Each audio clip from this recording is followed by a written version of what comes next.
We are coming now to you live from the home of the last two northern white rhino, East Africa, Olpejeta Conservancy.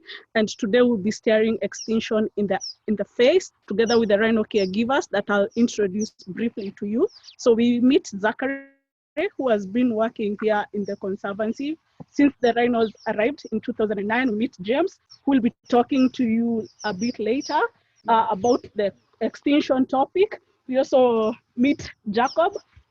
He's part of the team here at the Olpejeta. We also meet David. Please, David, join in and say hi to our viewers. Thank you, David. And we have Zachary, who has also been working together. Jeremy, sorry. We have Jeremy, who has also been working together with this team. And also on that end, please, if you can just take the camera there. We have a team of the anti-poaching unit that also look after the rhinos 24/7. And thank you very much. My name is Susan Kenyanjui. Today's conservation topic is extinction. And please send in as many questions as possible, and we'll aim to answer them in between or at the end of this presentation.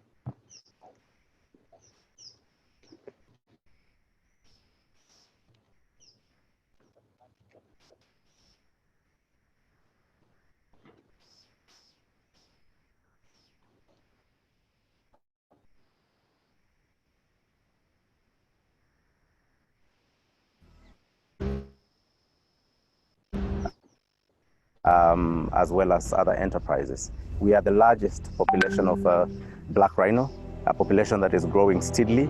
The Conservancy is home to hundreds of animal and bird species, including the big five. As well as other enterprises. Due to human population increase, there's more demand for land. Thus, natural wildlife habitat is being lost to human settlement. Every year, hundreds of species go extinct globally. Others are listed as critically endangered. Some causes include poaching, wildlife trafficking, bushmeat trade, and even deforestation. This poses a great danger to natural habitat and biodiversity.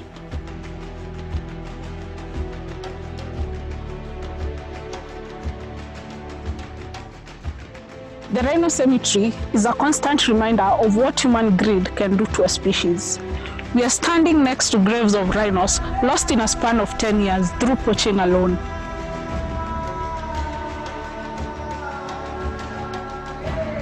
In 2009, 4 northern white rhinos arrived in the Conservancy: Sudan, Fatu, Najin, and Suni. Suni died in 2014, while Sudan died in 2018, leaving us with 2 females, Najin and Fatu, the last 2 of their species. So today we are talking about extinction. We're going to find out what we really mean when we talk about something going extinct and how does it even happen. We meet Najin and Fatu, the last 2 remaining northern white rhinos on the planet. They are right behind me. There is a third southern white rhino, which James will be explaining to us shortly, what the rhino is doing here, the role and everything that involves the rhinos. So we also get to know the relationship that James has with these 2 rhinos and how it feels looking after the last 2 of a species. So James joins us now. James has been working here at the Olpejeta Conservancy since 2009. He is a caregiver and part of the team that is dedicated looking after these rhinos. Hi, James. Hi, Susan. Thank you very much for joining us. And we're very excited to learn from you and hear what it entails to look after the last 2. Thank you so much. Thank you, everyone that has tuned in on this virtual visit of the endangered species enclosure, especially here we have the 2 northern white rhino. As Susan mentioned earlier, our topic today is extinction. I think it's not a new term to many of us. We have heard of extinction, and we all can comprehend that so many species have gone to extinction. If you think about the dinosaurs, if you think about the dodo bird, if you think about the passenger pigeons, they are some of the key species that have gone to extinction. And I think it's quite a relevant and very contemporary topic that we need to explore if we, the contemporary humans of this time, have to make sure that we are able to stop it from happening. And so thank you so much for those that have tuned in. We will be casing our example with the northern white rhino.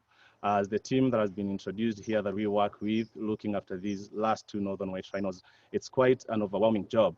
Waking up every day to the reality that these are the last two rhinos of their kind. And I want to introduce to you these rhinos. The one right behind me here, her name is Najin. She is the elder northern white rhino. She is 30 years old.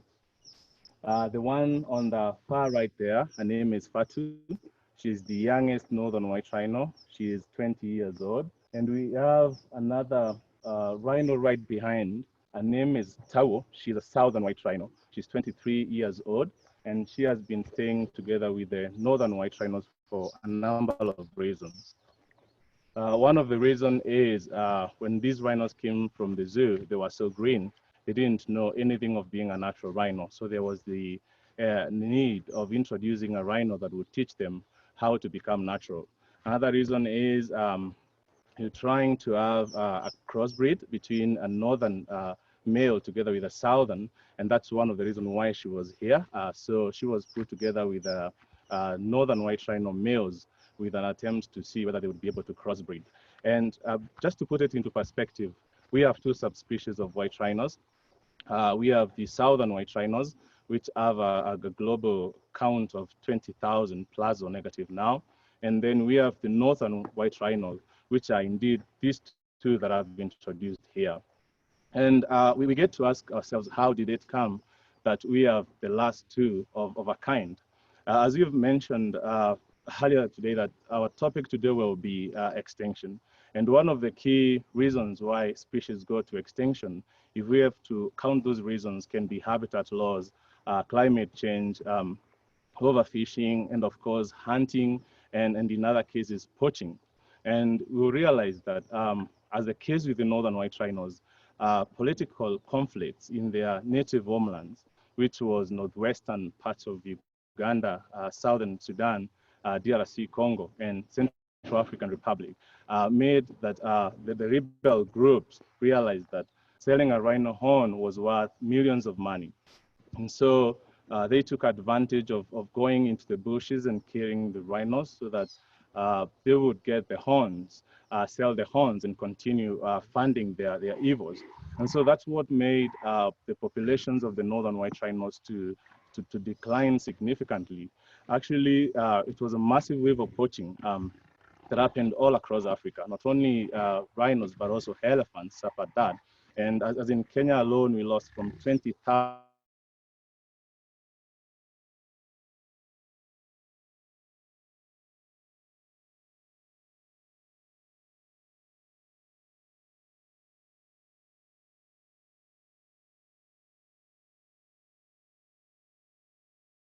endemic species.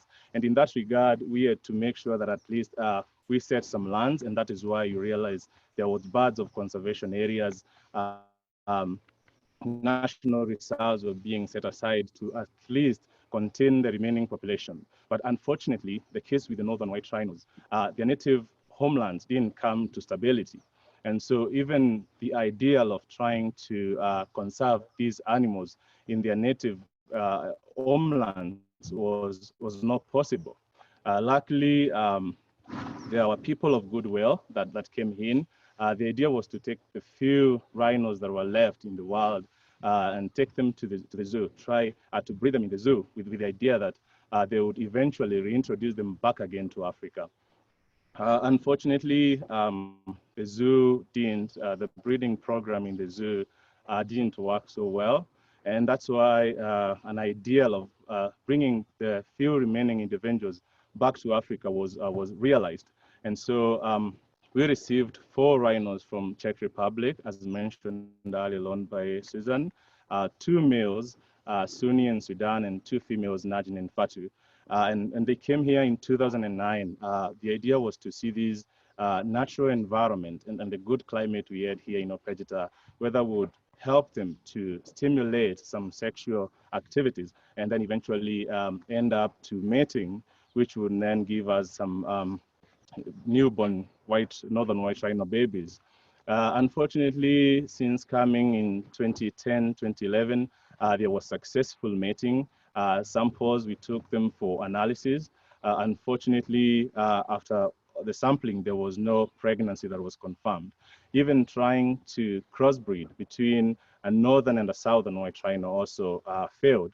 And this also was accelerated by losing the males, where we lost Sunni on 17th of October 2014 from a natural cause at the age of 34 years. And later on, Sudan, who was left, wasn't very good breeding potential. He had a challenge with his intellects, which really inhibited him from being able to mount on the females well. And also the age was advanced in him. So wasn't a very good candidate to mating. And with that regard, I think all the natural possible remedies that would make sure that at least we are able to save the northern white rhinos who are exhausted. And so I think science had to come in now, where scientists have been exhausting their minds and trying to see how they can be able to come up with a way and a procedure of saving the northern white rhinos. As we speak now, the scientists have been able to perfect the in vitro fertilization in rhinos, which is the very first time in vitro fertilization is occurring in rhinos. They have perfected the scale of ovum pickup, where they have, for the very first time, came here in last year in August and December, collected a total of 19 eggs, which were flown to Italy, where they have expertise in embryo development. And as we speak now, we have 3 viable embryos that are frozen, awaiting to be transferred once the technique is looked after. And then we can be able to have newborn northern white rhinos. This comes at a huge cost. I think the cost of recovering these last 2 known individuals is very, very huge. It's estimated to be between 10 to 15 million US dollars. Sounds an incredible, large amount of money, which of course it is. But now counting the development of the technique to everything that entails to make sure that this is a success, then that's why it is that. And that brings us to one of the reasons why we need to address this topic at this time, that we need to draw a line that species extinction should not happen. We have 1 million species threatened with extinction, as was declared by last year by the IUCN. And in that regard, this whole ordeal of the northern white rhinos, and especially trying to save them, should remind us that it is possible to save a species from going to extinction, but also it is our time we realize that we have a role to play in making sure that this does not happen. So this juncture will leave you with a video that will show you one of the ovum pickup procedure that was done in December last year. And then from there, we shall join in for a question and answer session. Thank you. Experts from around the world have been working to invent a new method of reproduction to save these magnificent animals. Ambaye amekuwa part ya hii kitu yote, Mungu tunaomba ukaweze kuwabariki. Tunakabidhi siku ya leo mikononi mwako, tukiomba uweze kutuongoza, kutulinda.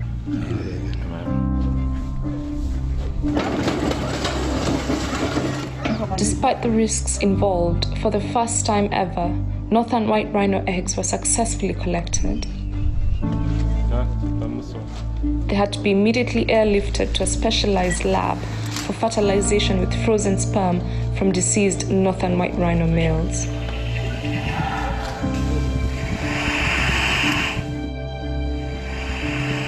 This is a remarkable achievement for science, but also a powerful reminder of how far we need to go to create hope for a species on the brink of extinction.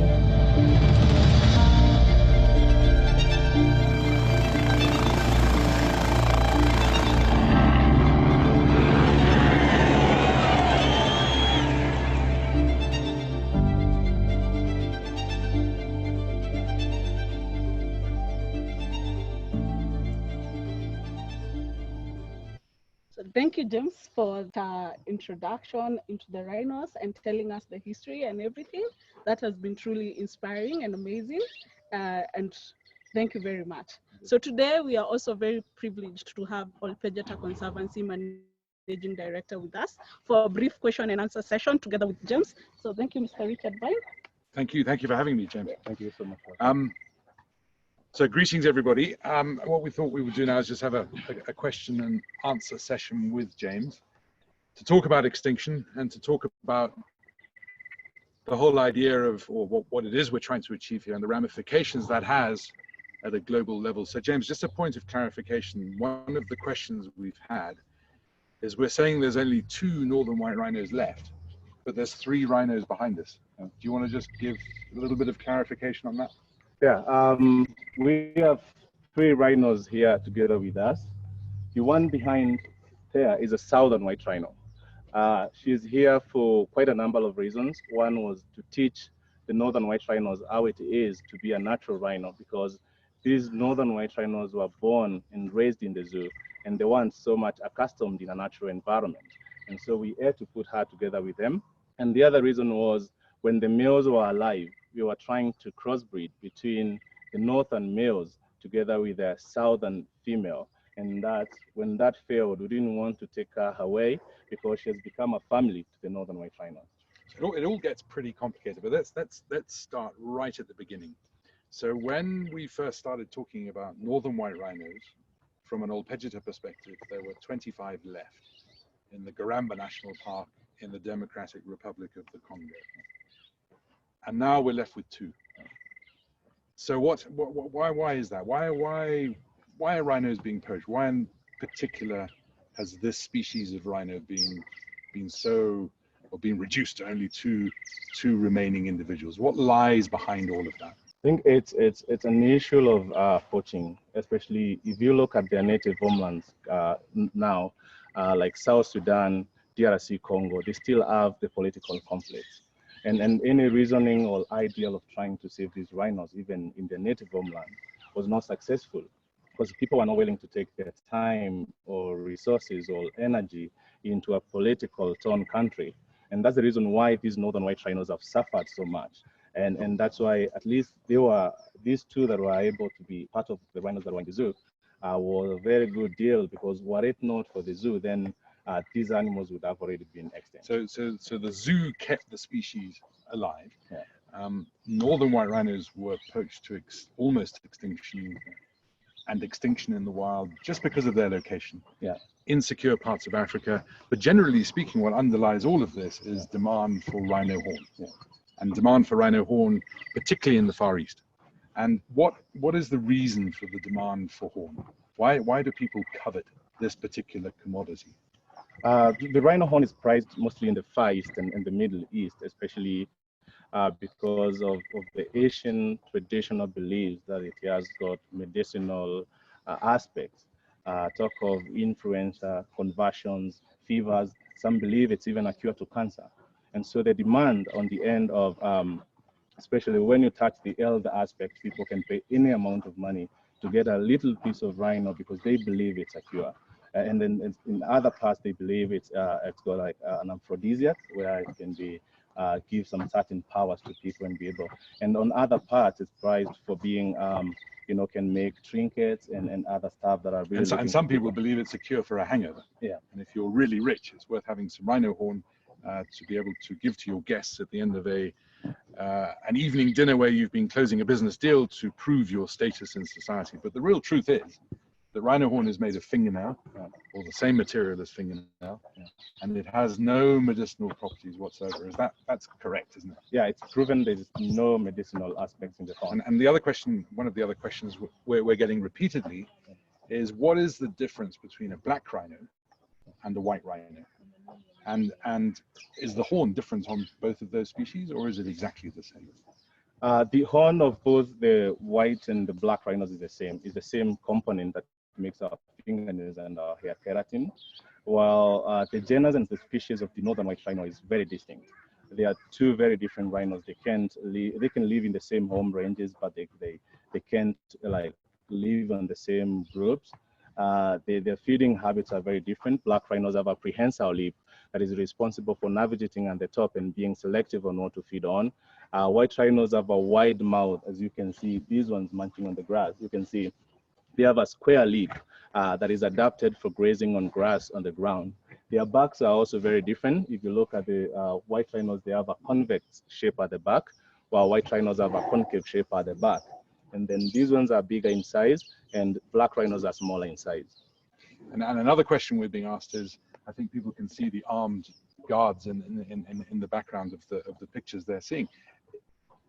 Is the poaching pressure still, is the poaching pressure against rhinos, be they tame or semi-tame, northern white rhinos or any other rhino, is it still so intense that these animals have to be guarded on a 24/7 basis to prevent them from being poached? What are the kind of security arrangements that need to be in place?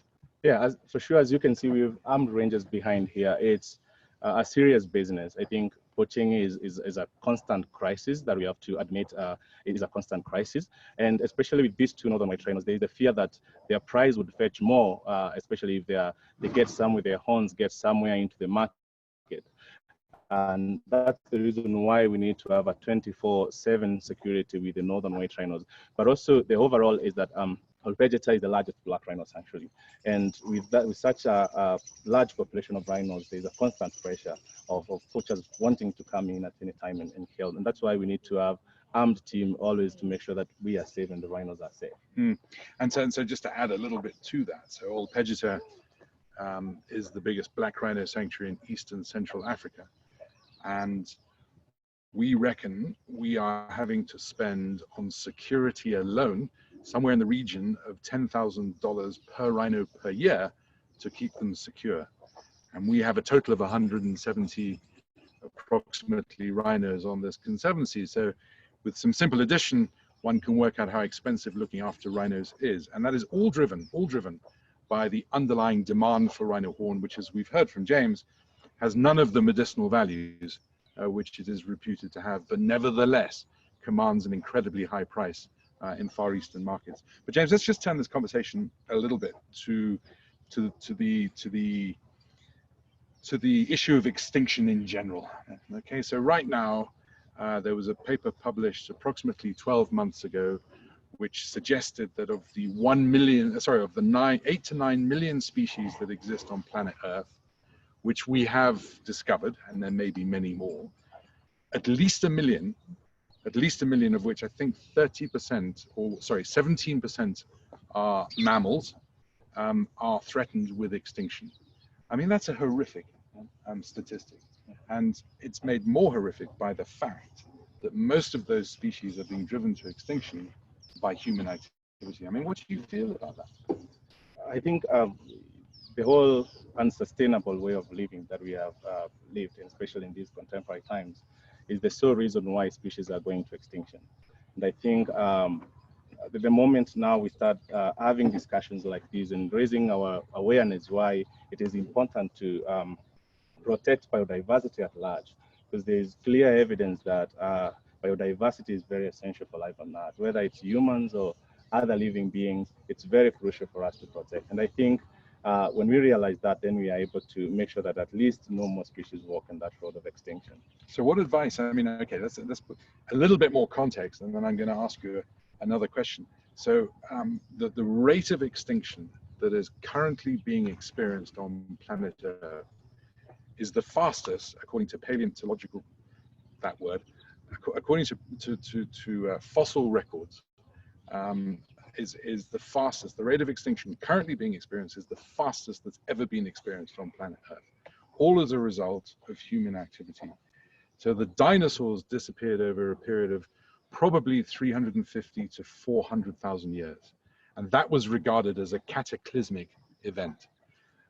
The 1 million species that we're talking about have been taken to the brink of extinction by the actions of humans who've probably only been active as humans on planet Earth for around about 200,000 years. So the dinosaurs went extinct because of a meteorite, a cataclysmic event. The impact of humans is even more cataclysmic than a meteorite slamming into planet Earth and causing extinction. I mean, that's an astonishing thought, isn't it? Yeah, and I think it is now when we think about it in that regard and realize that those events that happen naturally, now the impeding sixth extinction, it's solely because of us, then we can be able to revisit our understanding of why and our relationship to the general environment. So the question we're being asked, okay, is what can people do, and particularly children, the younger generation, what can they do to look after their planet better and to slow the current wave of extinction that we're currently witnessing? I think the first basic, there's a number of things that especially young people can do. We can all attest that they're going to be here on Earth for a longer period. And I think the environment at large is very crucial for their well-being. If you talk about food security, health, well-being, all aspects of their life. And so one thing is being aware of your immediate environment. Be conversant with what is happening around your environment, because it's very key to understanding what is missing and what not missing. The other thing is to get engaged, especially with conservation activities all around you. That is getting your hands on anything that helps the environment get better on an everyday basis. In that regard, also use our energy, drive our energy to the goodwill of the planet. That is, volunteering, joining conservation in action activities, and getting engaged in any discussions that are about the well-being of the planet at large. So consume responsibly. Yeah. Do you really need that that item that you've been, whatever item it is, some new toy or something that you might use for a couple of weeks and then never use again? Do we really need all the stuff that we have?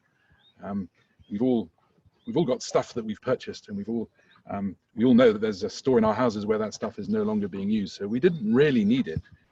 And if you talk to a lot of conservationists, that's what they'll tell you, that the way in which humans consume and the rate at which we consume is something which needs to change. So the rate needs to slow down, and we need to consume more responsibly.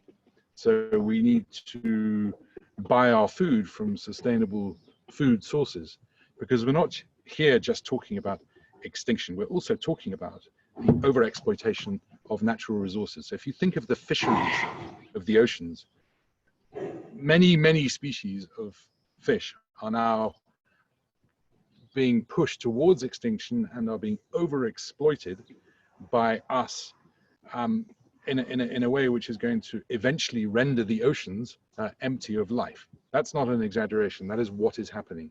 So making sure that we consume fish, for example, from suppliers who fish sustainably is an important thing that we can do. So there's many different things that can be done.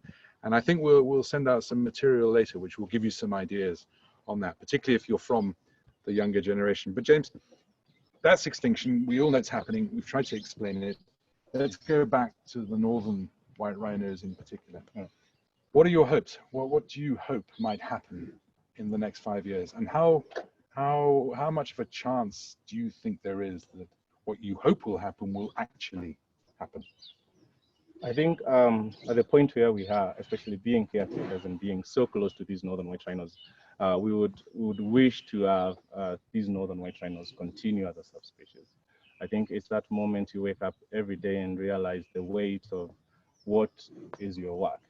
It's looking in the extinction and right in the eyes. And so we are hopeful that in vitro fertilization becomes successful. We are able, the scientists are able to figure out to do the embryo transfer, and we are able to. So right now we have 3 embryos. Yeah. These females will have eggs removed from them. Yeah. As long as they're alive. Yeah. In the hope that we can create as many embryos as possible. Yeah. We'll hope that the technology is developed so we can introduce those embryos into surrogate mothers to produce purebred northern white rhino calves, which eventually can form a breeding herd, which can eventually form the platform for a reintroduction process to where these rhinos originated from, which is Central Africa. So let me ask you a very difficult question, which is, why does that matter? It really, who cares? We can live without rhinos. We no longer have dinosaurs. We no longer have woolly mammoths. There's plenty of species, as we've talked about, that have gone extinct. Why is it important that we do something for the species? I think there's the cycle of life where every individual species on the planet has a specific role to play on the environment. And the effect of species going extinction, the effect might be gradual, might not be felt by us today, but it has a long-lasting impact on the environment at large. And the reason why we need to save the northern white rhinos is that if we have to reintroduce the northern white rhinos back again and their ecological importance in those natural habitat they lived, then we need to maintain any genotype of these northern white rhinos. But for me, it's also about drawing a line in the sand, isn't it? And I think you mentioned that earlier, which is basically saying that, you know, sooner or later, this extinction crisis has to stop, and we might as well start with this species. And for me, that's a good enough reason for doing it. And also, I wouldn't want to live on a planet without rhinos. I think that would make the planet a much poorer place, and it would make our lives much poorer in the process. But we all know this is a long shot. The point is, if you get down to 2 of a species, then recovering that species is going to be really difficult. And that's exactly the situation we've got here. So let me give you some, I think James talked about the cost, but the cost of re-establishing, or the estimated cost of re-establishing a herd of northern white rhinos before they're retranslocated back to Central Africa is going to be something like $10 to $15 million. We've been asked a question about the likelihood of the embryos actually achieving pregnancy. Well, I can tell you in cattle that out of every 2 embryos that are implanted, of every 2 embryos that are implanted, 1 normally becomes a successful pregnancy, and that is a tried and tested procedure in domestic livestock. So doing it in rhinos is a whole different kettle of fish, and we've only got 3 embryos to play with at the moment. Then there's another question, which is all about the genetic diversity. We're taking eggs from 2 rhinos who are related. One is the mother of the other, so they're very closely related from a genetic perspective. We have very limited amounts of semen, which we can draw upon for the fertilization process. So the genetic diversity within the embryos that we're creating is going to be relatively small. Many conservationists will say that doesn't matter too much in rhinos, but clearly it's a problem, and it's not something that you would normally find in viable wild populations of any species. So the problems we're facing are huge. The chances of this working, let's face it, are very small. The chances of you realizing your dream are tiny. But in my opinion, you're still doing an amazing job together with the rest of the keepers, because you're drawing attention. You're drawing the attention of the world to extinction. And if the rhinos only ever do that, if this work that we're doing here only ever does that, then they will have achieved something. Because the other species that are threatened with extinction will hopefully have a better chance of surviving. So is that something you can reconcile in your mind? Is that something that you can live with? This may not work, but actually the ramifications of the work are much bigger than that. I think it's something that we've embraced so much as a platform. I think they are the emblem of what extinction looks like. They are magnificent creatures. They're amazing if you look at them. And I think they're able to reach to so many people and help us realize why, if it can happen to them, such a huge creatures, then what about other smaller species that are not very key and not very fascinating to humans? And I think it's something that we're so passionate about, and hoping that their story is able to change our perspective. So the story of what we're trying to do hopefully will be enough to change the way people think and interact with our planet. And for the good of future generations, we all hope on Old Pedgeta that will be the case. So I think we're about to draw to a close. What I would like to say on behalf of all of us on Old Pedgeta, first and foremost, is thank you very much for coming, James, and all of the keepers here do an amazing job. But they're just the tip of the iceberg. As I said earlier, we have 170 odd rhinos on the conservancy over a huge area, and there's a lot of people who live in austere conditions in the field who are putting their lives on the line, frankly, to look after those rhinos and prevent them from being poached. So all of our rangers do a fantastic job, and I would like to just extend my thanks to them. Before we go, we will leave you with a page at the end, which will give you an opportunity to donate if you would like. to this program and to our rhino conservation programs. There's also a competition which we're running at the moment. It's called the Art of Survival. It costs $10 to enter. It's targeted at the younger generation. The idea is that we want you to do a project on extinction. It could be an essay, it could be a poem, it could be a piece of artwork, and there's a fabulous prize for the winner. In fact, there's 3 fabulous prizes for the top 3 entries, including an all-paid trip to Kenya for you and your family. So that's something we'd also like you to look at. And if there's anybody who wishes to contact Old Peggiter, we run volunteer programs. We normally, in the absence of COVID-19, have a buoyant and vibrant and high quality tourism business. So if there's anything you're interested in, volunteer programs, for example, which we also run, then please feel free to contact us. Thank you very much indeed for joining. I'm going to get everybody just to give you a wave. Maybe they can come in and say goodbye and thank you. And we look forward to continuing to work with you in the future. Thank you. Goodbye. Bye.